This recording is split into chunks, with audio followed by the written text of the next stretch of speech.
with Golden State, we took a lot of criticism. We took even more threes against them. Well, they were the better team. So if the other team is better, you should go for high variance.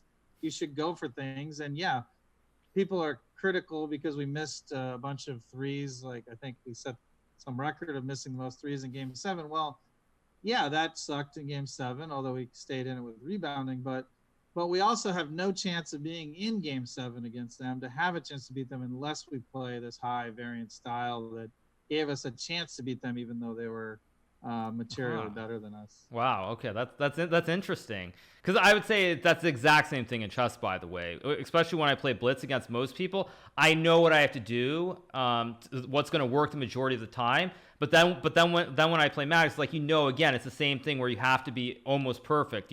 And that of course adds a whole nother level of pressure.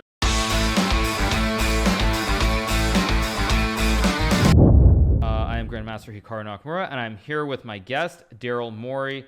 For those of you who don't know who he is, Daryl Morey is the general manager of the Houston Rockets in the National Basketball Association. He's been the general manager since 2007. He's been the general manager since 2007. During that time, going into this season at least, I don't know what their record is in 2020, but they have a record of 596 and 372, which is better than .600. Daryl, prior to working for the Rockets organization, spent 3 years as a senior vice president of operations with the Boston Celtics. Prior to that, he was a consultant at the Parthenon Group, which was a consulting agency. I think his focus was on sports there. And Daryl also co-founded the MIT Sloan Sports Analytics Conference in 2006. So, Daryl, it's great to have you here. Thanks for having me. That was a long intro. I should have given you the short one. Well, I think people want to know what your background is. So, I guess never had a I would have had you say we've never had a losing season. So. Never had a losing season. Okay, yeah, that is pretty good. I guess there are some teams like the team I grew up rooting for, which have probably had more than one losing season, unfortunately, during that time. So yeah. Do I have to wear a mask on Zoom? Is it safe to be on Zoom? I would assume it should be fine. Either way, I think. I got my chest mask my wife made for me, so she wanted me to show it off. She's been sewing them, so. Oh wow! I actually didn't look closely at that. That's nice. Oh, nice design. Exactly, yeah. So. Thanks again for having me on. I've looked forward to this for a long time. I'm a big admirer of yours. Yeah. I've seen you in my channel a few times. So yeah, I just thought it'd be a great idea. Of course, with what's going on with coronavirus, I think everyone's at home right now. So why not this time? So. All right, so I guess before we get to all the chess stuff, which I know is what you're really looking forward to, I think chat probably wants to know your background. Like, so for example, how did you really get into basketball? Sure. I mean, I played growing up. That was my sport growing up. But I was big into data, using data to win at gambling and against my friends in Stratomatic baseball and other types of tabletop games. And I got into Bill James, who's sort of the godfather of all sports analysis, and ended up working with him in Chicago and in the early 90s. So I was sort of fortunate to get to work with him, and it would be too long to describe exactly how it went from there, but I went to business school, came out, and ended up working with a group that bought the Boston Celtics, and that's how I got my start in 2002 with the Celtics. Really interesting. So once you went to the Celtics, what like, because I don't really know a whole lot about like how, like, what a senior vice president of operation does versus say what a general manager does, but it seems like that's a fairly serious and prominent role. So like, how do you go from like that sort of role into a general manager? What exactly are the differences? Yeah, so I worked in sports with Bill James at StatsInc, and when I came to the Celtics, I did half working with Danny Ainge on the basketball side with the Celtics and half working with the business side. And then in 2006, the owner of the Rockets had read Moneyball, was a real smart guy, wanted someone to come and run just, his whole basketball operations. And I was fortunate enough to interview and get that job. So, and then I've hung around since then. A couple times it looked a little dicey, but I've made it this far. Really? Wow, That's quite. I'm sure. I mean, of course, you make it sound like it's so routine, so normal. Obviously, I'm sure there's a lot more to it. Well, people ask me all the time, like, how to get into my job, and the reality is there's no path. It's not like you can be a IM and then get your norms and then be a GM and then get above 2,700, right? With chess, it's like there's a path, and many people have treaded at different speeds, but with the NBA, like how people get the jobs, it's always different. So it's very hard for me to give advice generally, unfortunately. Okay.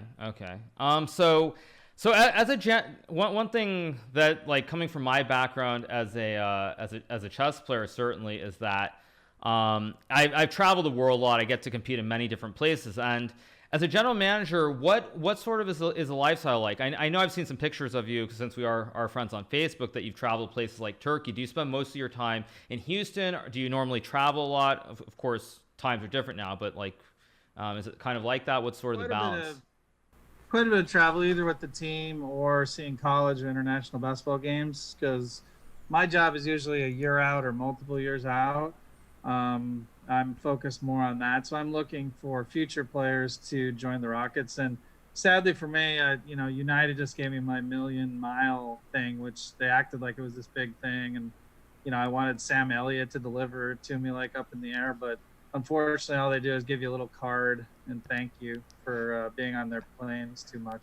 Well, it's funny you should say that, because I hit 1 million miles last year, so I actually know that feeling very well. It's like, yeah. So did you get the same experience as me? They thanked me like 10 different times. Like, their system doesn't tell them when someone else has done the whole sort of production of it. So it was pretty entertaining. So. Yeah, I didn't even get that. I actually just got like that little plaque or whatever in the mail. For me, it was even more of a non-event, but certainly it's one of those things where you expect it to be so big. Most people who have seen the movie Up in the Air, it's a movie with George Clooney. Obviously, yeah. The flight attendant comes out, you get a drink, and it's like, it's just one of those things that you really, like, you expect it to be a big deal, and then it's just like, yeah. Kind of like, if you don't mind, can I ask a chess question? Sure. So this was something on my mind coming in, which is chess in my mind has always actually been ahead of other sports in so many ways, in that they were the first to have like the best rating system where you could translate points directly to probabilities. They were the first to have something you might call AI, although it's a very loose term, but for sure using computers to enhance how it's played. They were first to that. They were first to a lot of things, but I think tradition is whole. I don't understand why chess isn't a much bigger esports. I know you've been on the forefront of that with new formats and streaming and the Grand Chess Tour and things like that. But to me, like, if Hearthstone can have huge things, and poker can have like, chess is way more interesting, I think, especially at the quicker time formats, than almost any of these other sort of card or tabletop games that are big games. And I just don't understand. For me, I don't understand why it's not bigger. And it also has, my final point before, is like League of Legends. One of its advantages is that it's hard to understand, but that also has made it sticky, so that it's maintained its audience as other new games have come in. Why do you think chess hasn't become bigger in terms of like being an esport?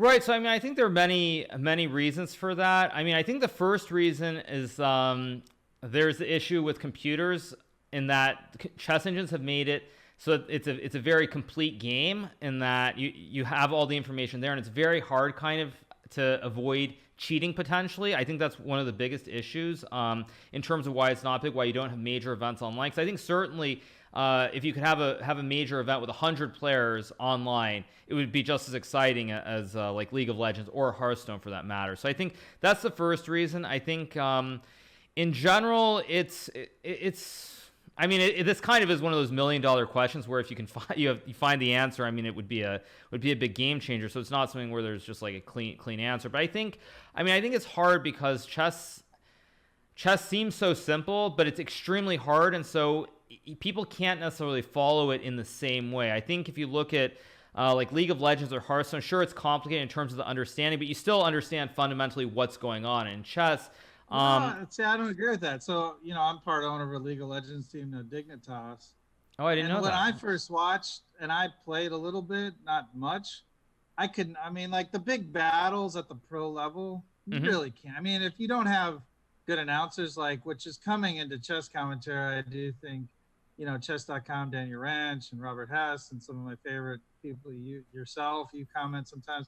Like some of the commentators have changed, but you really can't tell what's going on in these big battles, yet people still tune in. And Mm-hmm. you reminded me another thing chess was ahead of, which is automated cheat detection. I think it's the first sport that really had that. And imagine where it would be in baseball if the Astros, if we had automated cheat detection there. So I think chess is always very far ahead in so many things, but I think its traditions are hurting it.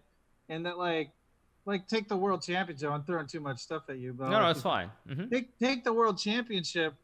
Like it's such a odd format. Like that one guy gets to sit there and wait for the winner. It's like it's like imagine if the Warriors got to just sit around, wait for the whole NBA season to finish, and say, okay, we play one guy, we play one 7-game series. To me, it's not really good for the sport. It should be more, every year there's a champion crown based out of some sort of a tournament format. Mm-hmm. Would draw a lot more interest. So I just think chess is both ahead of its game and sort of the technical aspects, but behind in making their sport more appealing to a wider, especially the modern audience.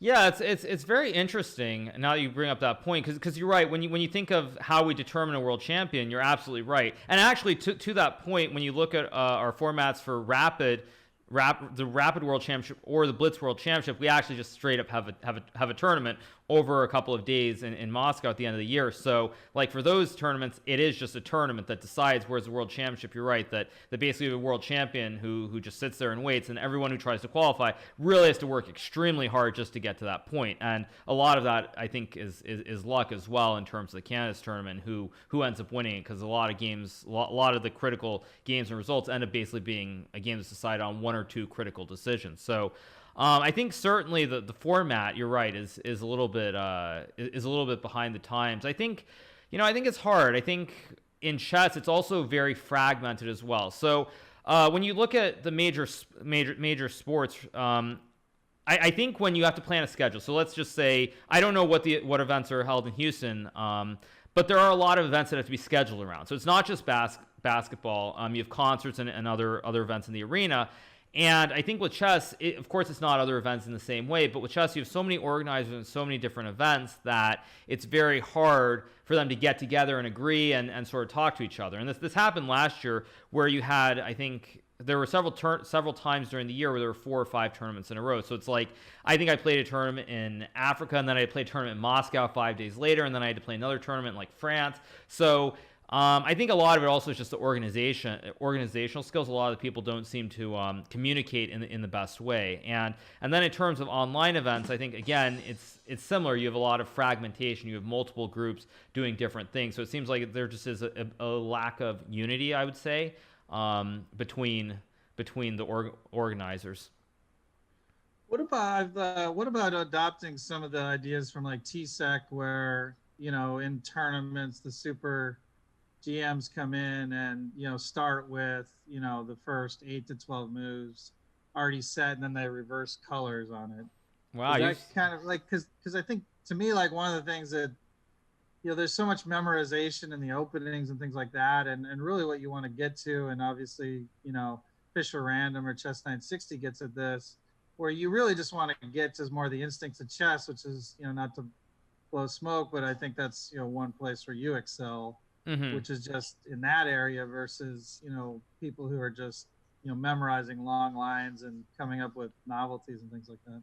Yeah, I'm kind. You really do follow chess. I was not expecting you to bring up like the computer stuff. That's wow. You really do follow chess very closely. Well, again, I'll tell you why, but it's because chess has really developed all these innovations that are now important in, say, basketball, where pick and rolls are being detected by AI and looking at that. So to me, like chess comes first in like a lot of these things, including the cheat detection, for example. So I think another area where they've been ahead, for example. Right. Okay. I mean, I have a question specifically related to this, but yeah. to kind of answer the question, I think it's a good idea, but there are certain players who are more universal than other players in a way. So I think the stylistic differences between some of the players. There's certain players like myself where I can play pretty much any opening. Magnus as well is extremely universal. But there's some players. I mean, like to use an example, like Levon Aronian, who with white he plays very creatively, but with black against the move e4 on move 1,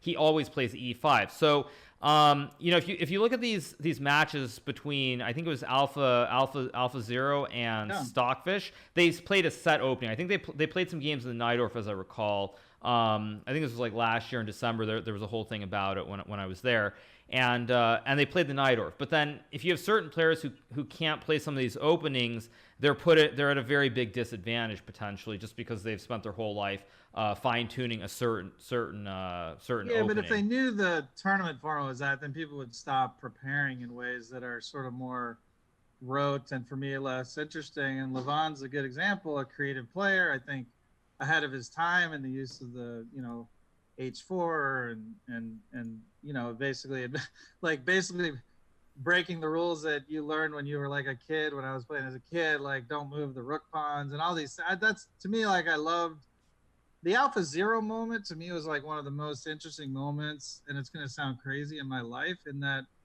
it showed that like there was such still more richness to chess with a different approach. And I have a question on that, Hikaru, which is, I went to the Sinkfeld, I think it was 3 years ago now when Alpha Zero came out. It might have been 2. I think it was 3. And I talked to Levon, and I talked to MVL, and I talked to Fabiano, and I asked him at the time, I was like, this Alpha Zero stuff is insane and so important for training. And I said to a man, they all said, not important, useless, which... do you think they actually thought that and were actually using it for training already, or do you think that, and like, because I know there's a lot of competition at the Super GM level on that level, right? Or so do you think they really thought it wasn't useful? I think it's very hard. Like I'll put I sort of had a basketball question related to this, and I think it's the same kind of thing. But like one thing I've noticed in basketball, well, there are two things. Maybe I'll try to formulate it as best I can. But I was thinking about, for example, nowadays taking more 3-pointers than 2-pointers is, I mean, it's just from a mathematical standpoint, it makes a lot of sense. It's very logical. It's very complicated, but we figured it out. Okay. Well, I mean, I feel like from basic math, I mean, even you can kind of understand 3 is better than 2. But like I was wondering, so in chess, the computers can tell us, let's just say you're using Alpha Zero, and it tells you in some position when black has put a bishop on g7 on a diagonal, that it will just play a move like h2 to h4. It will just move the pawn on that side of the board and go forward. And there isn't really a good way as a human to understand it. Like, you can't put that in English or in chess terms. Like, why did it play this move? Like, it will give you some evaluation that says it's better, but you can't really come up with any sort of comprehensive. Yeah, but I think it conceptually, though, like, it's even at my crappy level, like you can understand that getting pawns to the 6th rank are important. Because it cuts off, escape squares for the king, and so I do think there's concepts from it. I think for sure for opening novelties, to me it was like game changing. That's my sense, not being at that level, but it had to be. Right. And then in terms of like rough concepts like fawn pawns, and if I'm pronouncing that right, to me those concepts were pretty straightforward. And then general pawn structure and positional concepts, I think, are learned from this as well. Yeah, I think Magnus, actually, more than anyone, has tried to implement it to the best of his ability. Specifically, he's played some games in the Grunfeld opening where he's tried specifically to go for these sort of h4, h5 quick attacks on the king side. So I've noticed it in his games more than everyone else. I think mainly it's just that due to the fact that Alpha Zero is not publicly available, which means we basically have only the games that are released. You have Lila, which is like 98.5%. Right, you have, yeah. We do have Lila. It's very hard though, because when we do our preparation for games, usually it's around the opening phase, the first 10 to 15 moves of the game, and I found in quite a few cases there's a big discrepancy between the engines like Lila and Komodo and Stockfish. So when it comes to tactical sequences, so it's like, it's like a 10 move sequence that leads to a winning position for one side. Leela will actually make mistakes in the evaluation. Like, it'll say it's like +6 because of the Monte Carlo system, where it just plays itself over and over again. Yeah, the evals are a little hard to interpret. Right, and it will miss tactics. Like, Stockfish Yeah. will not. There are many times in the positional situations where Leela will be much stronger than Stockfish. It will not understand what is going on. So I find there's a big discrepancy, but I think also it's just like, how do you generate the data? Because you have these amazing computer games, but like, unless you're going to sit around and have your version of Leela play against Stockfish on your computer, like, you have to create the data. You don't have the data points to begin with. I mean, or if you look at a lot from T-Sex games. I mean, they play like so many games. Right, yeah.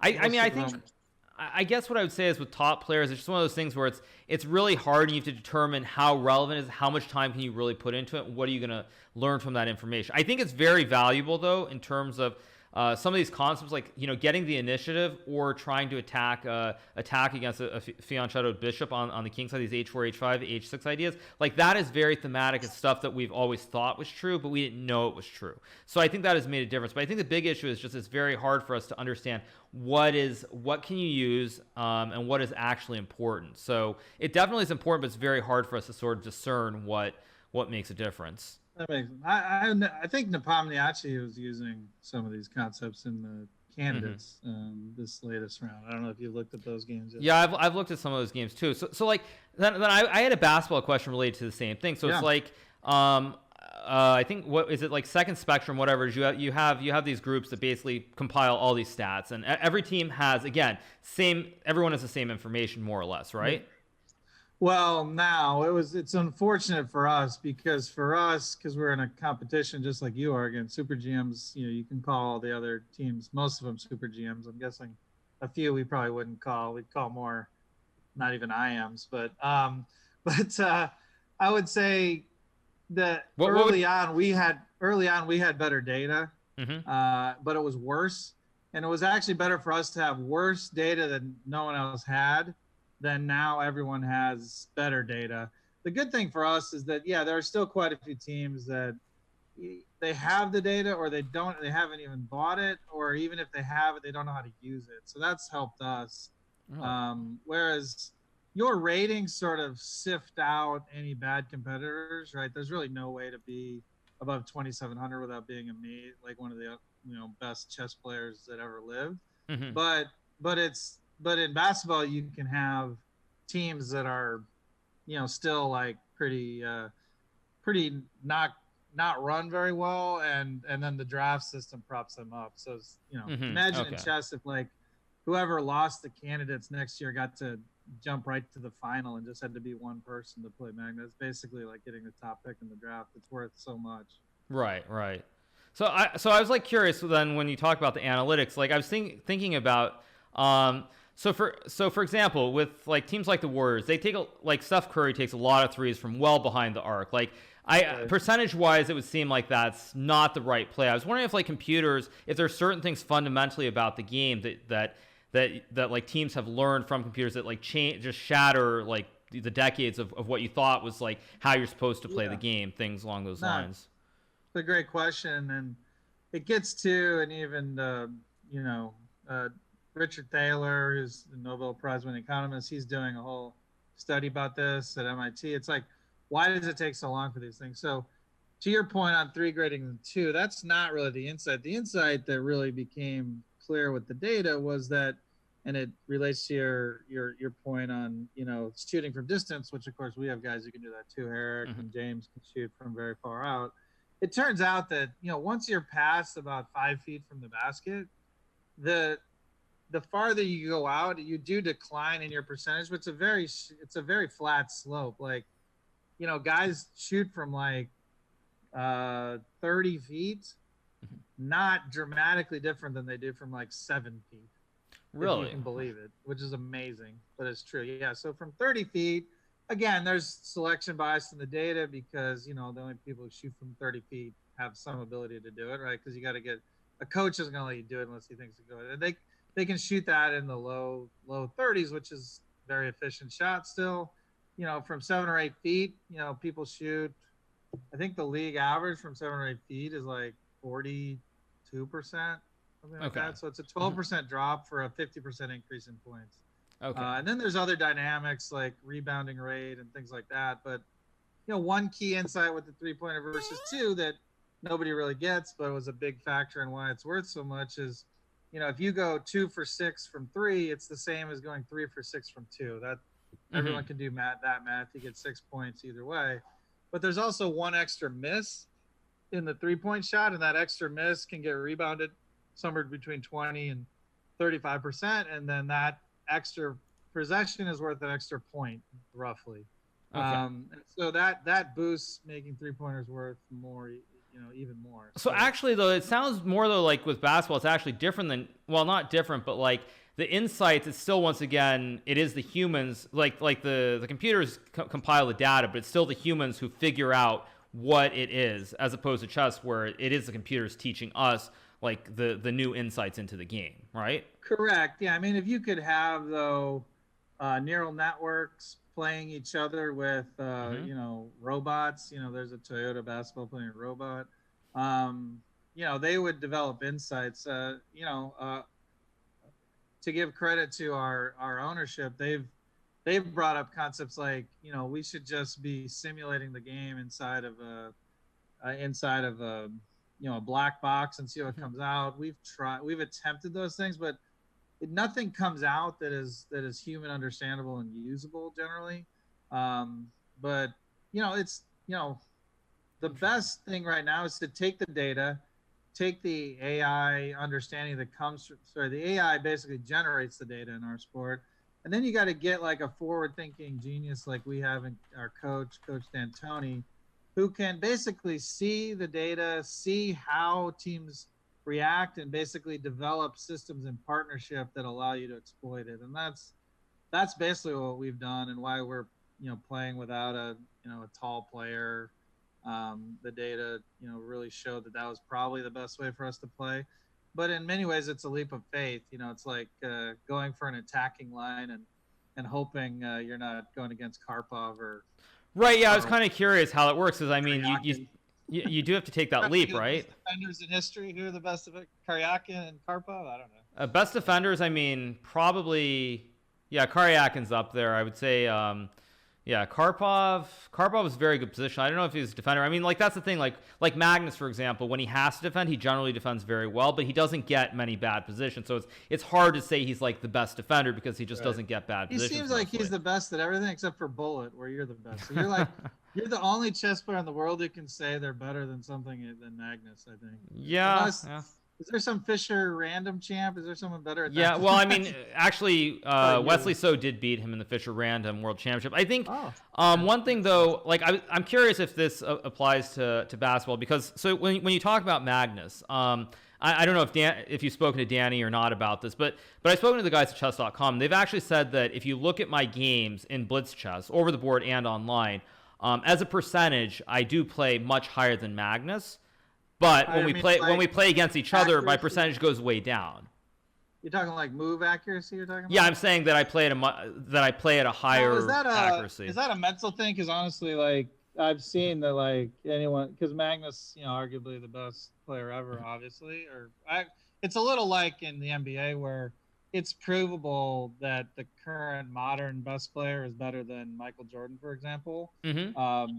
Because we're 20 years later, right? I mean, it's not even fair to compare him to the modern player to Michael Jordan, but it's provable that Magnus is the best player ever.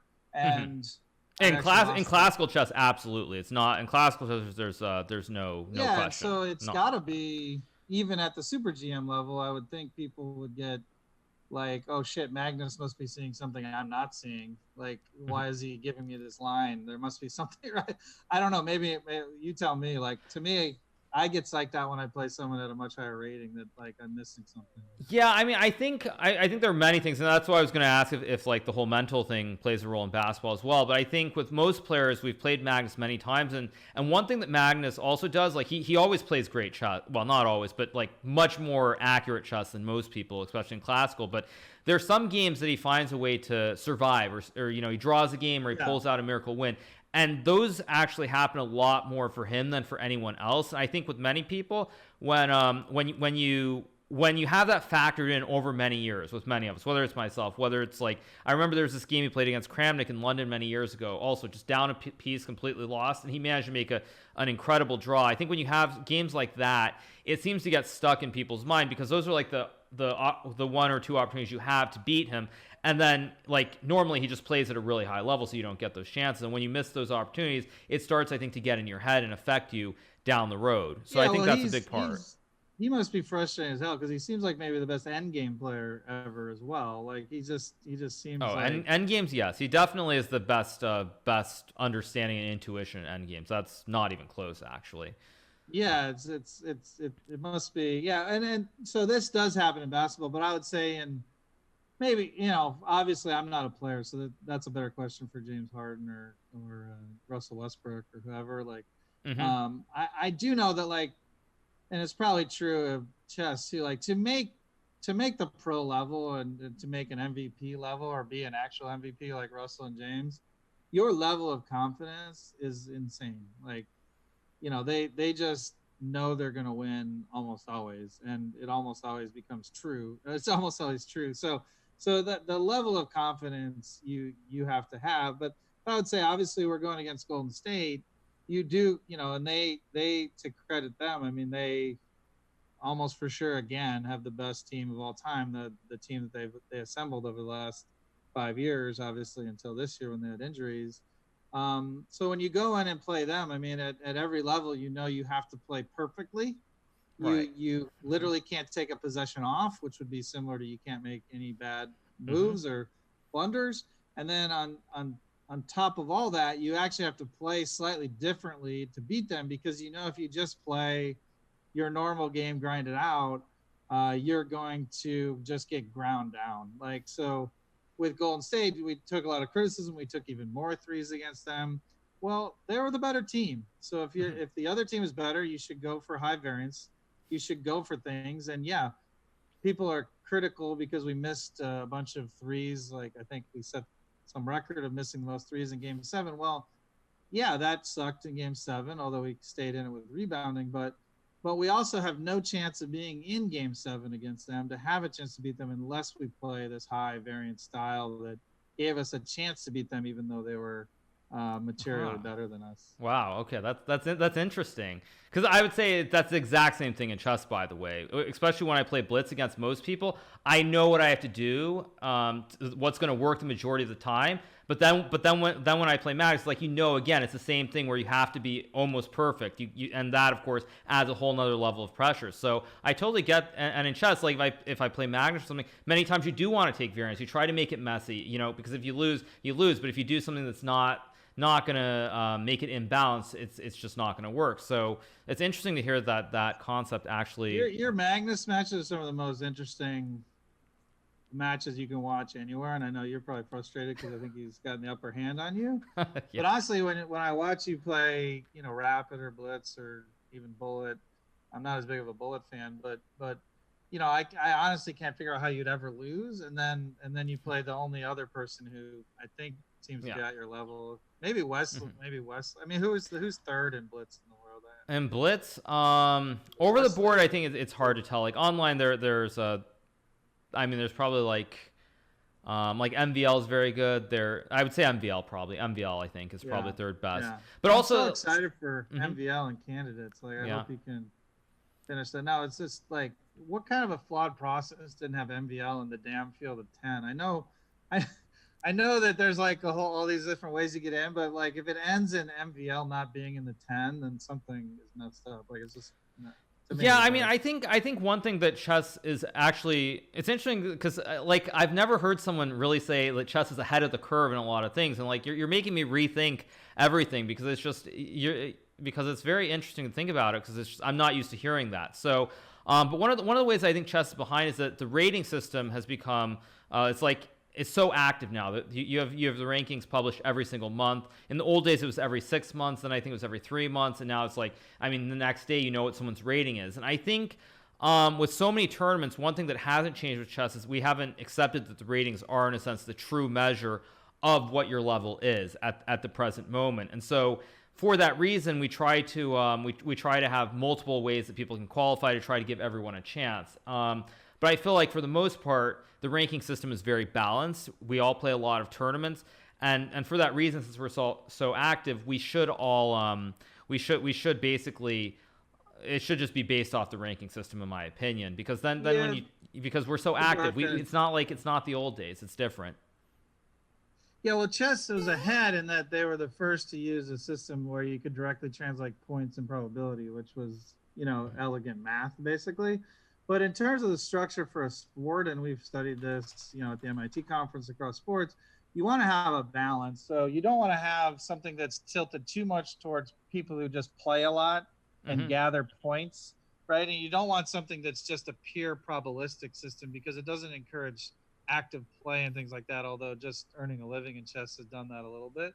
You want to have sort of a middle ground, which is basically your rating system is some combination, and you have to tune it between the two, between pure probability of who beats who on that moment and encouraging and gathering points based on how much you play. And if you tune that well, it creates the right dynamics for the number of competitions and who gets invited to them and all that kind of thing. So to be clear, chess is ahead, and to me, ELO, cheat detection, use of AI and computers, all those things. But to me, they're like baseball, and they're stuck in their past in terms of like how their world championships is structured, how a lot of their tournaments are structured. I think the traditional time controls are horrible for people watching. And I get there's maybe you still have some of those classic tournaments just so you have like a data set that goes back to 1880 or whenever the first world champion was crowned, around there.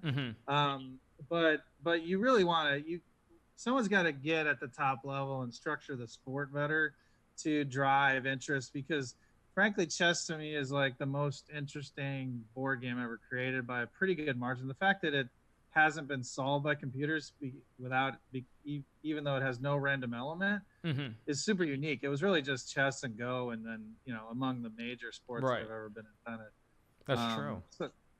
So it's fascinating. Although, I mean, we're getting close. You can tell when like AlphaZero plays Stockfish, there's still some dynamic stuff, positional stuff that happened in the first, but they can see routinely 25 to 35 moves ahead, depending on how they're, trimming their branches and things like that. So, it's getting close to where, you pretty much know, like, close to the optimal move. Right. I think that's one thing, like, as humans, that's really great. Like when Kasparov lost the match to Deep Blue, or even when the computer program started becoming much better than humans in the early 2000s, it didn't really tell us anything about like what our actual level was or our understanding of the game was. And so when you have like AlphaZero come along and you see these openings being played basically from just playing against itself, and these are the openings that we actually as chess players have concluded are the best openings, it's actually quite amazing, because it means we've been on the right path in terms of pushing the game forward with our innovations. And so like, I didn't see, did Leela or AlphaZero end up playing Berlin type yes openings? Yes, yeah, there was I forget which game it was, but there was actually one of those famous games that I believe AlphaZero, I think it was white in a Berlin. I think it won the game. It sacked a piece or something, if I remember correctly. Did they get into Petrovs too? Like that one seems like a pretty. I don't think they did. I don't think so. I feel like in the first matches, we all learned what we knew. The French defense sucks. So we all learned that. Yes, yeah, we did learn that. I think most people thought that for a while. I think someone played the French and the candidates. Nepomniachtchi has been playing the French and the candidates too. So. Yeah, because no one's playing it. Like, I think there's certain. I think objectively, as humans, we can't necessarily prove that certain openings are losing by force. If our opponents are precise, and again, it's one of these things where everyone is looking at the same openings. Everyone plays the same set of openings, so you want to have some new ideas or try something, even if it's a little bit risky. It's different, and it can lead to more variance. And especially in a tournament like the Candidates, it should be all about variance because only one person wins the tournament. Exactly. The other 7 places don't matter. I've heard you comment very smartly on this, and again, like the top chess players are probably pretty smart. They get game theory and everything, but like I think you had a good commentary on Fabiano and his, based on whether he should be aggressive versus versus Ding Liren and relative to playing Nepomniachtchi and just really sort of smart strategy. There's actually a lot more strategy when you're playing like a round robin field like that than maybe people realize. Yeah, I think one thing actually, that's one thing that chess players I don't think are very good at is that we're not good at understanding when to take the risks in tournaments where it's say there's only one prize because most of the time the classic thought process I think is basically you want to be in the running in the tournament. It's a very long tournament. You don't want to take risks too early. You want to sort of wait for the opportunities to unfold. And so because of that, most of the time chess players, even myself, I'm sometimes guilty of doing this too, is we kind of wait till the very end to take the risk in the tournament instead of trying to take the risk in the middle. And we just wait. And then, when we get the white game in the last round or second to last round, we go all in. Or if we're black in the last round, then we take the chance as opposed to trying to take the chance and win a game a little bit earlier in the event because we kind of are just waiting until we absolutely have to. My game theory instincts, which is one of the areas I think that sounds wrong. There's probably some opportunities for Ken Jennings to not Ken Jennings for James Holzhauer type innovations where someone comes in with a completely different mindset. I mean, he was aggressive early, aggressive the whole way, and like everyone had to play his way. It's similar to us, like when we started shooting more 3-pointers, like teams literally had to match that to even have any chance to play us. And while everyone else in the field has that thought process of I'm going to play safe early, then it's okay for you to. But if someone blitzes out several wins early, like everyone's scrambling to keep up. Exactly. Yeah, it makes a big difference. Yeah. So you're saying that then with basketball, teams they have to shift to what you want to do. So you're already ahead of the curve, right? Because you've already sort of been thinking this through, and you're all about like assembling teams that can say shoot more 3-pointers, and the other teams they're not really thinking about, it, and then they have to sort of really on the fly change their plans completely. There's a big advantage, just like it's true in any sport. Like you want to have a real synergy between your overall philosophy, how you're going to play, the players you select to put into that team, the systems you then and the approach you do on offense and defense to basically to optimize those players within it. And you want alignment between ownership, my level, which is picking the players, and the coach level and the players. You really create the wins through that synergy. And if you have a break in any of that chain, i.e., we're acquiring players who are great at switching on defense, but for whatever reason the head coach doesn't think that's the right answer, you're going to have this big disconnect, and you're not going to win at the highest levels. So that it's really that synergy that creates the wins. Because in a competition of 30, to your point, it's similar to Candidates. Like you have to take, like if you just play above average, that's not going to be good enough. You're going to be Ricky Bobby. You're going to be you're going to be second to fifth, right? Which is not the goal, and not right. Exactly. Yeah. So I'm curious. I read an article last night. Actually, I think it was Wall Street Journal. It was an article about Steph Curry, and it was crazy how I think he was saying he had to go buy like a basketball hoop and put it together, and it took him 5 hours. All this crazy stuff. Ben Cohen, yeah, I know who wrote that article. Yeah, so I was kind of curious, like with the Rockets, like what are you guys doing? Are most because the players don't have access to gyms at this point, I believe. So how are you guys like communicating, or how are the players staying in shape? Yeah, there's some general plan. Yeah, no, good question. So staying in contact with them, the NBA has said we can't do stuff in person. So yeah, they're training either at their home gyms, home hoops, or they're going to empty hoops like that are out there to make sure they get their training in.